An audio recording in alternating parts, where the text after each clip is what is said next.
ওয়াকাফ নিয়ে গুলি করবেন না। কে ওয়াকাফ নিয়ে গুলি করছে?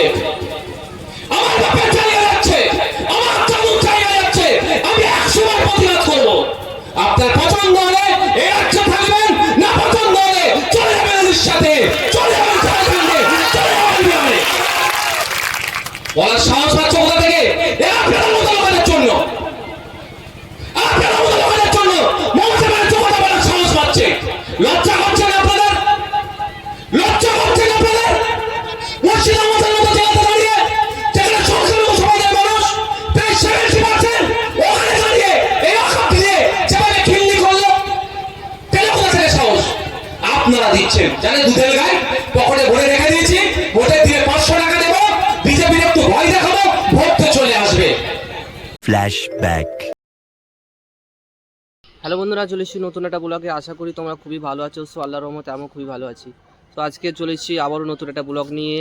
বিধায়ক নওশাদ সিদ্দিকী আসছেন রায়পাড়া, দক্ষিণ 24 পরগনা। তো চলো ওখানে গিয়ে কী হয় না আপনাদেরকে দেখাবো। আর তার আগে যে আমি বিধায়ক নওশাদ সিদ্দিকীর ভিডিও করি, তারপরেও অনেকেই সাবস্ক্রাইব করো না, আর সাবস্ক্রাইব করতে হবে না। তো তোমরা যদি একটু কমেন্ট করো তাহলে আমার ভিডিও করা একটু আগ্রহ বাড়ে, পরের ভিডিওটা করতে আগ্রহ বাড়ে। তোমরা কেউ কমেন্ট করো না যে ভাই ভিডিওটা কেমন হয়েছে, ভালো লেগেছে কি না খারাপ লেগেছে, সেটা কমেন্ট করবে, তাহলে পরের ভিডিওটা করতে আমার আরও আগ্রহ বাড়ে। তো চলো ওখানে গিয়ে কি হয় না আপনাদেরকে দেখাবো। তো ফুল ভিডিওটা দেখতে থাকো।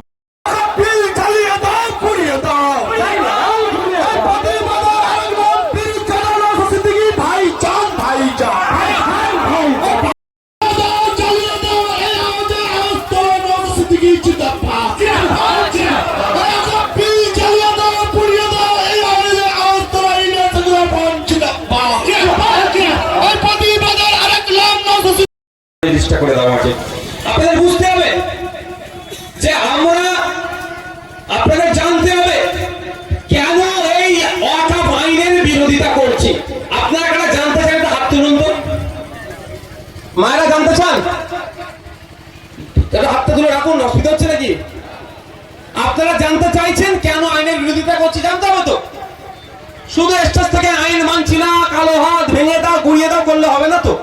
না মানে বুঝতে পেরেছেন? আচ্ছা, নাম হবে কেন আমরা এই আইনের বিরোধিতা করছি। প্রথম হচ্ছে এই আইনের বিরোধিতা এই জন্য করছি, থাকো না কিচ্ছু অসুবিধা নেই। মা দাঁড়াও, তুমি দাঁড়াও, মা আপনি আছেন, আপনি দিকে চলে আসেন। তুমি আছো ভাই, ঠিক আছে।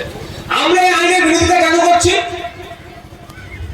এই উপর থেকে নামটা দেখো, 2 নম্বর সিরিয়ালে যে আছে তার নাম আগে হবে, 4 নম্বরে যে আছে 4 এরকম আছে তো, তাতে দিকে এখন রেডি করো নি কেন? আমি পরিচিতি করিয়ে ওদিকে যাবো। লড়াই নেমেছি, সংবিধানে ব্যাঘাত আসছে, সংবিধানকে বাঁচানোর জন্য নেমেছি। কোন ছোট ছোট পুলিশের কথা শুনে প্রোগ্রাম কেউ বন্ধ করে না। আর একটা কথা বলে রাখছি, অবশ্যই পুলিশকে আমি সম্মান দিই। পুলিশ আমাদের পরিবারের একটা গুরুত্বপূর্ণ সদস্য, কিন্তু যে পুলিশ যদি মনে করে মমতা ব্যানার্জি তাকে বাঁচিয়ে নেবে, মনে রাখবেন কত থানার আইসিরা কলকাতা হাইকোর্টে গিয়ে আইএসএফ এর মামলাতে ঝুলছে, একটু টাকাও মামলা কেড়ে নেবে। মমতা ব্যানার্জি বাঁচিয়ে নেবে, বাঁচাতে পারে, কিন্তু মামলা ভাই আমরা তুলবো না। পুরো ডুববো কেন? আমি পুরো নৌকার সময় ডুবাবো করেছে। তো এর কথা ভরসা করা যায়? আপনি বলেন মমতা ব্যানার্জি বলছে আমি যতদিন আছি লাগু হতে দেব না, আমি ওনার দ্বিধাও কামনা করছি, কিন্তু এবার বলেন আটকাবেন কি করে? আমি একে বললাম তাজ আমি তোমার প্রোগ্রামে যাব, প্রোগ্রামে আসতে গেলে আমাকে গাড়ি বার করতে হবে তো, আর ড্রাইভার লাগবে তো, গাড়িতে তেল না থাকলে তেল ভরতে হবে তো। আমি বললাম তুমি চিন্তা করো নি, তাজ আমি পৌঁছে যাবো। এদিকে আমি ড্রাইভারকে ডাকলাম না, গাড়িতে তেল নাই, গাড়ি নাই, চলে আসা যাবে? তাহলে সেই আইনটা আটকাতে গেলে কি করতে হবে আপনাদের জানতে হবে। তার জন্য আইনের একটু পরিবর্তন করছে।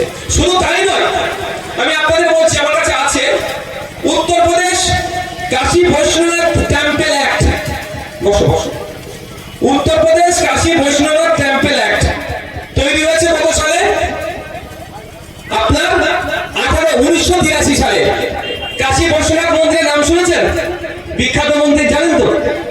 ওখানকার আইন 1983 সালে তৈরি হয়েছে। ওই আইনের মধ্যে বলা আছে সেকশন নম্বর 3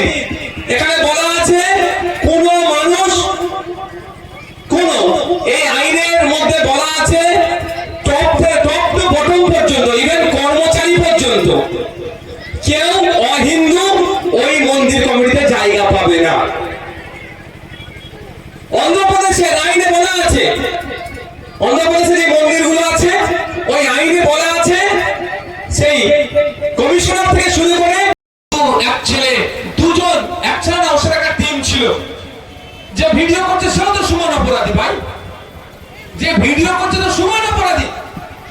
সে দুজন শ্রমিককে তার জোর করে এক পুরুষোত্তম রাম ঠাকুরের নাম নেওয়ার জন্য ফোর্স করেছে, তারপরে অ্যাটাক করেছে।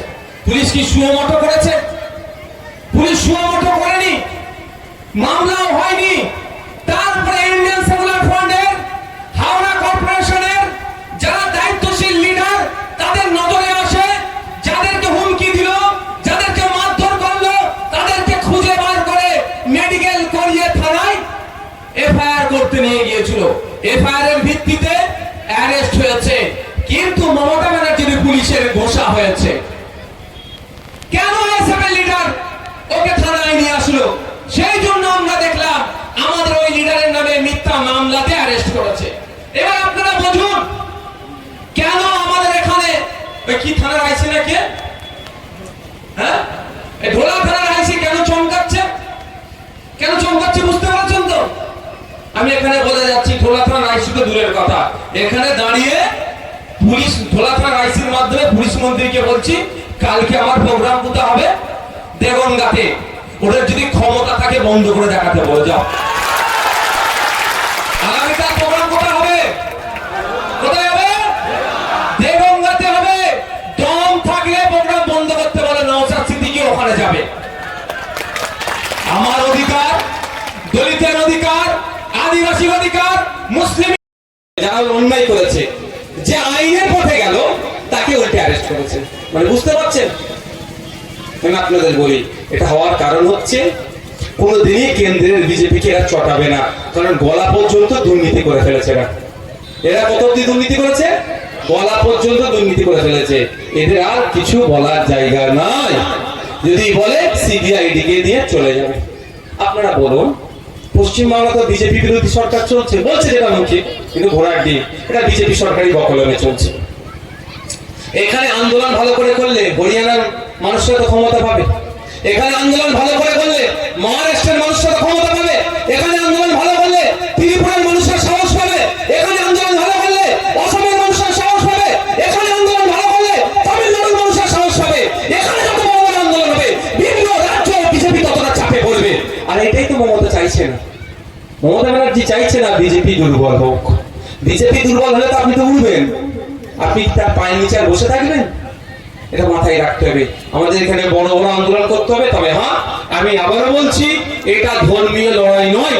শুধু মুসলমানদের নারের তৈরি আল্লাহ একবার ওয়াকাফ মাচাও জিন্দাবাদ এই ফাঁদে পড়বেন না। এটা বিজেপির ফাঁদ। আমরা কেউ ইচ্ছাকৃত ভাবে কেউ না বুঝেই ফাঁদে পড়ে যাচ্ছি।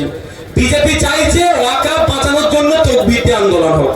যখনই আপনি তকবীর দেবেন, আপনি আপনার পাশে হিন্দু ভাইকে পাবেন।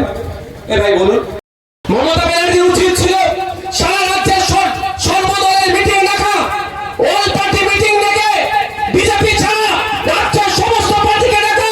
যেটা মুসলমানদের পশ্চিমবাংলার 30% মুসলমান আছে, তারা আজকে চিন্তিত হচ্ছে এই সাংবিধানিক বিলের বিরুদ্ধে রাজ্য সরকার প্রতিবাদ করবে।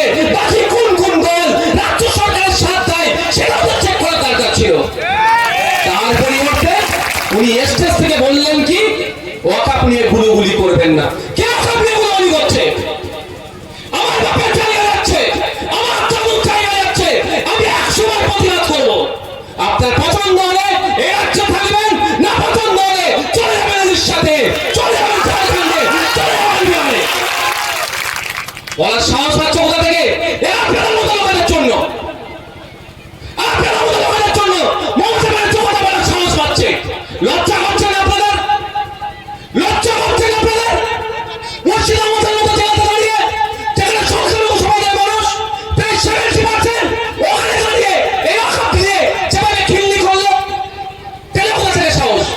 আপনারা দিচ্ছেন, জানে দুধের গায়ে পকেটে ভরে রেখে দিয়েছি, ভোটে দিয়ে 500 টাকা দেবো, বিজেপির একটু ভয় দেখাবো, ভোট তো চলে আসবে।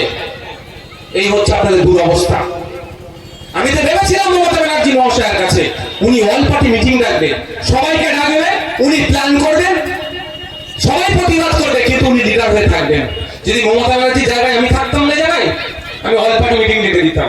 এই সবাই বলো কি করবো, সবাই বলে প্রতিবাদ হোক, সবাই বলবে সুপ্রিম কোর্টে মামলা হোক। আমি মুখ্যমন্ত্রী থাকলে বোঝানোর জন্য বলছি, আমার মুখ্যমন্ত্রী হওয়ার ইচ্ছা নয়, আমার দলে কেউ থাকলে তাকে দিয়ে আমি মামলা করিয়ে দিতাম।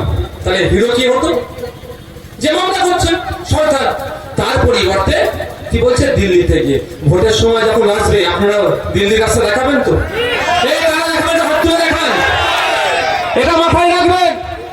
এখানে আপনার অস্তিত্ব লড়াই, এখানে Trinamool, BJP, CPM, Congress, ISF নয়, আপনার পূর্বপুরুষের রেখা যাওয়া কবরস্থানের অস্তিত্বের লড়াই। না আপনার পূর্বপুরুষের কবরস্থানের উপরে দেখবেন মদের দোকান হবে, মদের ফ্যাক্টরি হবে, কিচ্ছু করতে পারবেন না। এটা মাথায় রাখবে।